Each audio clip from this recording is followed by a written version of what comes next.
నమస్తే, welcome to my channel M Shailaja. ఈరోజు పుణ్యక్షేత్రం శీర్షికలో కాంచీపురంలోని ఏకాంబరనాథ ఆలయం గురించి తెలుసుకుందాం. మనము ఏ పని చేసినా మనని కాపాడటానికి 5 శక్తులు ఉన్నవి. వాటినే పంచభూతాలు అంటాము. పంచభూతాలు అంటే గాలి, భూమి, ఆకాశము, నీరు, అగ్ని. ఈ 5 పంచభూతాలకు 5 శివలింగాలు ఉన్నాయి.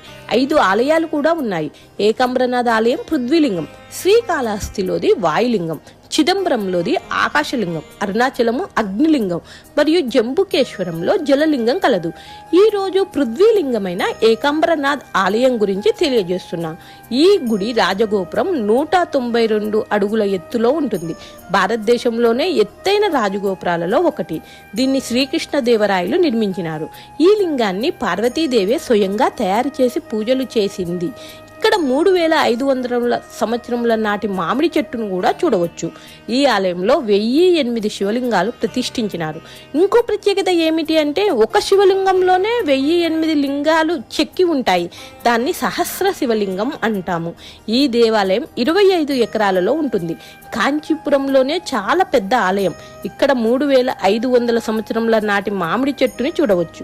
కాంచీపురం బస్టాండ్ నుంచి 2.5 కిలోమీటర్ల దూరంలో ఉంటుంది. దేవాలయ రాజగోపురంలో నుంచి లోపలికి వెళ్తే చాలా విశాలంగా, చాలా పెద్దదిగా 1000 కాళ్ళ మండపం మనకి దర్శనమిస్తుంది. స్థలపురాణం తెలుసుకుందామా? ఒకనాడు సరదాగా పార్వతీదేవి శివుని కళ్ళు మూసినది. నా కళ్ళు సూర్యచంద్రులు, వాటిని విడిచిపెట్టు అని శివుడు చెప్పగానే పార్వతీదేవి వెంటనే తీసివేస్తుంది. మూసినది స్వల్పకాలమైన లోకానికి అది అనేక సంవత్సరాలుగా పరిగణించబడింది. దీనితో ఎటువంటి వెలుతురు లేక వినాశనానికి దారితీసింది. పార్వతీదేవి తన వల్ల జరిగిన పొరపాటుకు చింతించి ప్రాయచిత్తానిగా భూలోకానికి వచ్చి కాంచీపురం చేరుకొని పంపానదీ తీరాన మామిడి చెట్టు కింద ఇసుకతో శివలింగాన్ని ప్రతిష్ఠించి తపస్సు చేయసాగింది. అప్పుడు శివుడు పార్వతీమాతని పరీక్షించతలసి పంపానదిలో పెద్ద వరదలు సృష్టించినాడు. అప్పుడు పార్వతీదేవి సైకతలింగాన్ని కాపాడటం కోసం తన చేతులతో సైకతలింగాన్ని గుండెలకు హద్దుకొని నిశ్చలంగా కూర్చుంది. అప్పుడు శివుడు మెచ్చి, నీవు పూజించిన లింగం పృథ్వీలింగంగా పూజించబడుతుంది అని చెప్పాడు. ఈ లింగం పృథ్వీలింగం కాబట్టి అభిషేకాలు జరగవని పూజారి గారు చెప్పినారు.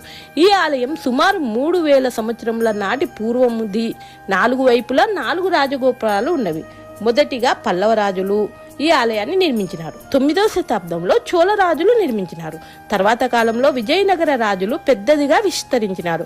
ముందుగా ఆలయ కోనేరు చూద్దాం, చాలా బాగుంటుంది. ఆలయ ఎంట్రన్స్ లోనే మనకి లోపలికి పోవనే పెద్ద నంది ఉంటుంది. ఇక్కడ నుంచి లోపలికి వెళ్తే ప్రధాన శివలింగం కనబడుతుంది. ఇక్కడ 3500 సంవత్సరాల కింద మామిడి చెట్టు కనబడుతుంది.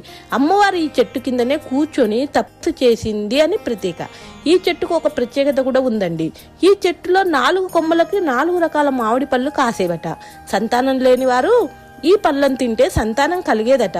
ఇప్పుడు ఈ చెట్టు కాండాలు మాత్రమే ఉన్నాయి. ఆ ప్రదేశంలో ఇంకో మామిడి చెట్టును నాటినారు. ఈ చెట్టు కిందనే పార్వతీ పరమేశ్వరులు కుమారస్వామితో కలిసి ఉంటారని ప్రతీక. కాంచీపురంలో అమ్మవారిని కామాక్షిదేవిగానే కొలుస్తారు. కామాక్షి అమ్మవారి శక్తి పీఠాన్ని చూస్తే మనం 1000 జన్మల పుణ్యం కలుగుతుంది అని పురాణాలలో రాసి ఉన్నది. తెలుసుకున్నాం కదా పృథ్వీలింగం ఏకాంబరనాథి ఆలయం గురించి. నెక్స్ట్ నా ఛానల్లో అగ్నిలింగమైన అరుణాచల ఆలయం గురించి తెలియజేస్తానండి.